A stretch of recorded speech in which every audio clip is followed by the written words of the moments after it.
উপকূলীয় জেলা নোয়াখালীর সুবর্ণচর মেঘনার কোল ঘেঁষা এই চরাঞ্চলে এখন চলছে এক নীরব কৃষি বিপ্লব। একসময় যেসব জমিতে কেবল লোনা পানির আনাগোনা ছিল, আজ সেখানে সবুজের সমারোহ। দিগন্তজোড়া ফসলের মাঠ ছাপিয়ে এখন নজর কাড়ছে সারিবদ্ধ পানের বরজ। এই অঞ্চলের কৃষকরা এখন ঝুঁকছেন উন্নত জাতের পান চাষে, বিশেষ করে মিষ্টি পান, বারুই পান এবং স্থানীয় উন্নত জাতের ফলন এখানে চোখে পড়ার মতো। এখানকার মাটি ও আবহাওয়া পান চাষের জন্য বেশ উপযোগী হওয়ায় পানের আকার যেমন বড় হচ্ছে, তেমনি এর স্বাদও অতুলনীয়।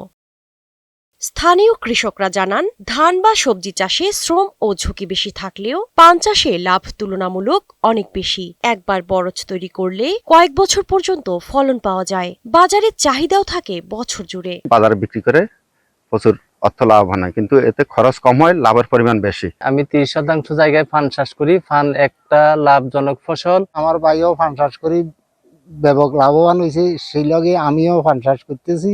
সুবর্ণচরের এই সাফল্য গ্রামীণ অর্থনীতিতে যোগ করেছে নতুন মাত্রা। পান বিক্রি করে অনেক পরিবার এখন সচ্ছল। শিক্ষিত বেকার যুবকরাও এখন চাকরির পেছনে না ছুটে পানের বরজ করে হয়ে উঠছেন স্বাবলম্বী। আমি এই ফান চাষ দেখে উদ্বুদ্ধ হয়ে আগামীতে আমি নিজে ফান চাষ করবো এবং লাভবান হওয়ার চেষ্টা করবো। পান চাষে কৃষকদের সার্বিকভাবে সহযোগিতা দেয়া হচ্ছে বলে জানালেন এই কর্মকর্তা। প্রায় 15 হেক্টর জমিতে পানের আবাদ হয়।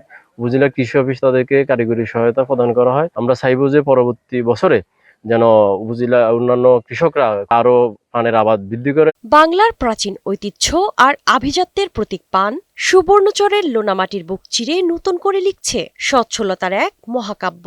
সঠিক পৃষ্ঠপোষকতা পেলে উপকূলের এই সুগন্ধি পান কেবল কৃষকের ভাগ্যই ফেরাবে না, সমৃদ্ধ করবে দেশের অর্থনীতিকেও। শারমিন রিমি, বৈশাখী সংবাদ।